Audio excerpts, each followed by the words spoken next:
Alright, g'day trendsetters. Let's talk about the Rambam's Guide to Diet and Lifestyle. This is the follow-up video to the initial video I made on Rambam and veganism. So, we're looking at chapter 4 of Hilchot Diet of the Mishne Torah.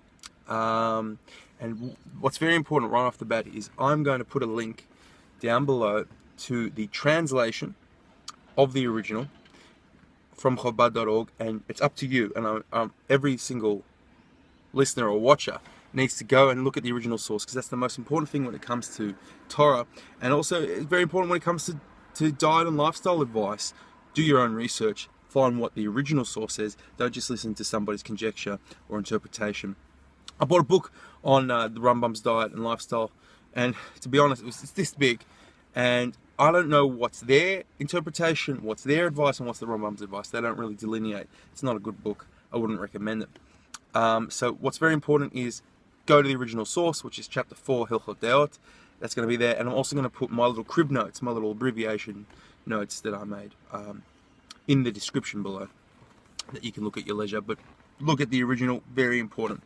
All right, now, right off the bat, the Rambam's Guide to Diet and Lifestyle is very challenging and very demanding. And the Rambam himself puts a number of caveats and escape routes for not needing to observe it.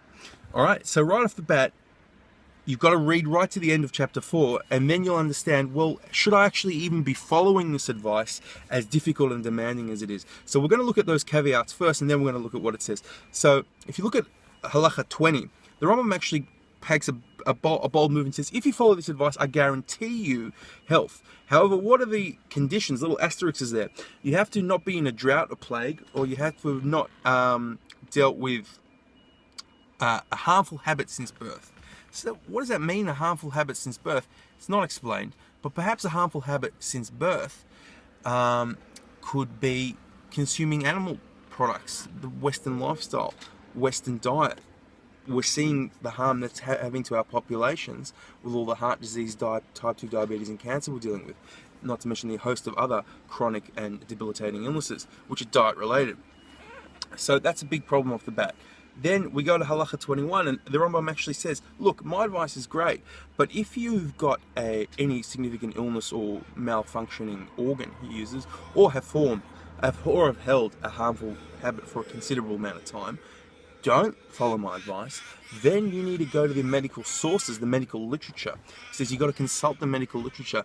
And so I think that actually gives people a foothold to not abide by the Rambam's advice. Because if we've been eating a Western diet, which is complete antithesis of not only Rambam, but any common sense, really eating all this, saturated fat and cholesterol that we were brought up on, oh, eat meat, it's good for you, all these issues, well, that actually gives you a foothold to go, well, A, I don't need to abide by the Rambam's diet, and B, let's consult the medical literature. Let's talk to people like Dr. John McDougall, Dr. Neil Bernard, Dr.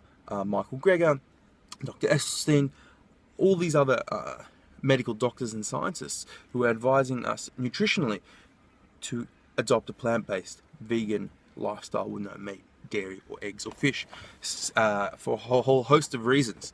And I encourage you all to do your own research. Go find what it says. Go. Nutritionfacts.org is a great starting point in Dr. John McDougall, and go from there. Alright, so you can YouTube them. So now so we've got already, Rambam's given us grounds, we can be vegan. Chapter 3, he gives for, health purposes, you can avoid meat and wine. And we've got chapter 4 already, he says, well, maybe you don't really need to follow my diet. Maybe it's not for you, especially if you've got pre-existing conditions or you've been following a harmful diet. My interpretation of a harmful diet or habit is Western diet, standard American diet. Insert your country of origin there. So right off the bat, you don't really need to follow Rambam diet.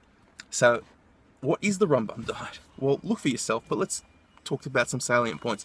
He says you got to be healthy, and in that vein, he says don't ever delay going to the bathroom. Fine. Don't eat unless you're hungry.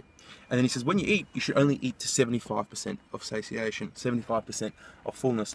I find that interesting that parallels the Okinawan way of life, which is to eat up to 80% fullness. You can see that in the Blue Zones book by Dan Buettner. They go hachi harabu, which eat before every meal, which is like, eat only 80% of fullness. So that's an interesting kind of somewhat restrictive way of eating. So then we get into some interesting stuff, which is the harmful foods that are dictated in the Rambam's Guide to Diet and Lifestyle. Halacha 8 and 9, I believe. No, rather 9 and 10. And look at this yourself. So some of the foods that he dictates are harmful are, obvious, everyone will agree on, like a salted aged fish and salted aged meat and things like that. But some things, when it comes to vegan lifestyle and vegan diet, they're the cornerstones of vegan diet, and you go, well, why should I avoid them? It's a bit strange, isn't it? And here they are: mushrooms, lentils and chickpeas. He says you should limit their intake. They should only be occasional and space it out. Then leeks, cabbages, onions and garlic. It's a hard one. You're going to lose a lot of flavor there. And then halacha 11. Here's the rub. You get ready for this. One should always avoid fruits. Halacha 11, apart from figs, grapes and almonds. Figs, grapes and almonds you can have in as much as you want, but then not too much. That's the Rambam. So if you hear from somebody, I've adopted the Rambam's Guide to Diet and Lifestyle, and then you see them eating an apple, you got to go, mate, if that ain't a grape or a fig or an almond, put it down. And that's very demanding. It's very difficult. And Rambam himself recognizes this and says in halacha 10 of the other foods, never mind the fruit, that if you cut them out and you overcome your urges to eat them, you are indeed a gibor, I believe the term is used, or a hero. It's demanding sacrifice. So the Rambam himself acknowledges that. The other salient points of the Rambam's Guide to Diet and Lifestyle are to always have very fluid and loose bowel movements, loose stools. He thinks that's excellent for health, along with exercise. And that, unless you've got all of the things going on, diet, getting right according to his view, or medical literature, remember halacha 21, and your bowel movements are good, and you exercise, you've got to have all three: exercise, bowel movements, and diet. And then he says, sleep-wise, it's sufficient to sleep up to 8 hours. He says you should be getting up closer to dawn, so going to sleep earlier, and all kinds of other things there about some, more ancient practices which aren't practiced today, like going to the bathhouse and bloodletting. Remember, the Rambam lived from the year 1135 to the year 1204. Born in Spain, went to Morocco. Because of persecution, he had to flee both of those places, settled in Egypt, tried Israel, back in Egypt. And after all, at the end of the day, the Rambam, fantastic philosopher, legal authority, Jewish community leader, and including all those things, he was a physician. And he was a physician to the Sultan of Egypt for many years. And he ran a medical practice as well. So, and he was very much about let food but be thy medicine in many ways. So, these are the Rambam's principles. Again, don't take my word for it. Do your own research, please. But this is just a bit of discussion and why I personally don't abide by it, why I think it's very difficult for people to abide by it, and people need to be mindful if they're going to adopt it. It's pretty demanding. Alright, and they shouldn't be eating apples. So that's it, guys. Take care of yourselves. More videos to come. Hope you've enjoyed this one. See you, bye.